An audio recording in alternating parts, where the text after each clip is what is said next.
Okay, so today is something a little different.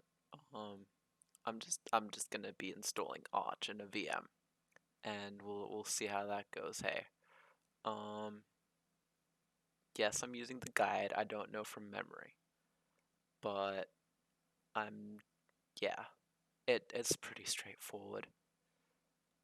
But yes, let's start. I'm gonna be playing it back at like 500%. But yes, as you can see, we're up to the setting our time, and we've just done that, and now we're doing partitioning. And for this stage, it's a bit of a meme.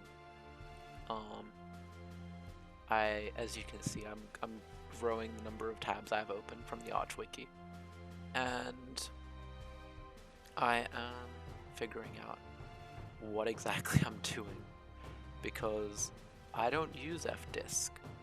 Who the fuck uses fdisk? No one. That's who. Normally I just use a GUI tool. Or the machine I'm installing to already has an EFI partition because I've either installed a different Linux distro or just Windows on the machine.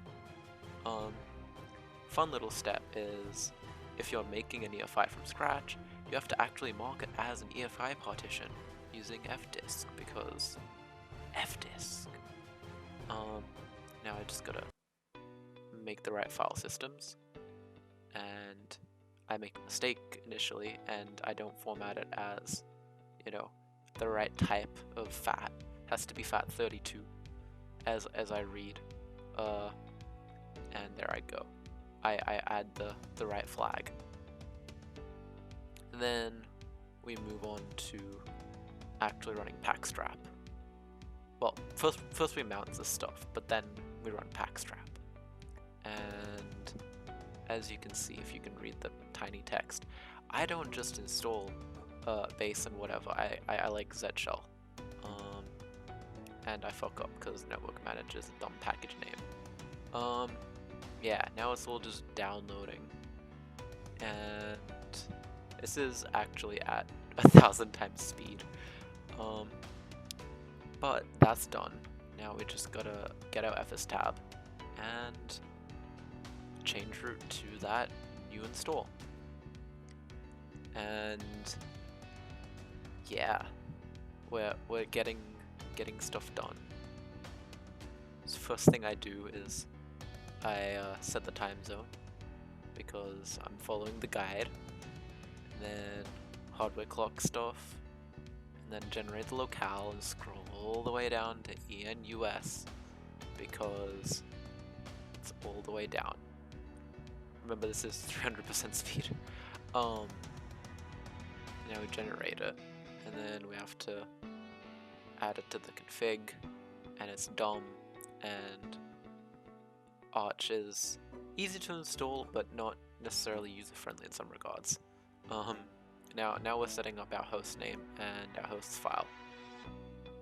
I very creatively decided to call this Arch install Arch VM because it's an Arch VM. Isn't that fun? Then we're just going through and seeing what the fuck network manager does. And it's at this point that I realize I fucked up, and it's called network manager, one word. But I have it installed, and I have an IP address, and I'm changing the root password because I'm connected to the internet.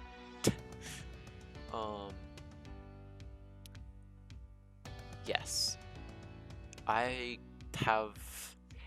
would be very rich if I had $1 for every time I forgot to install network manager when installing Arch.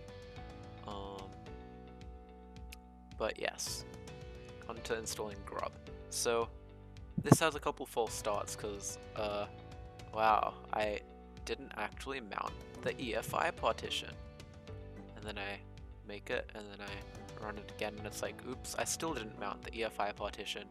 And then I finally mount the EFI partition.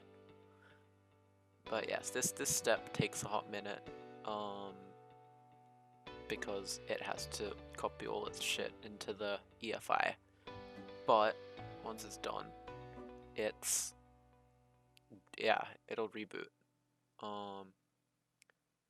don't forget to make the config, which I have totally not forgotten multiple times before. But yes, now it's just a matter of exiting and rebooting. And we're back already, because 500% speed.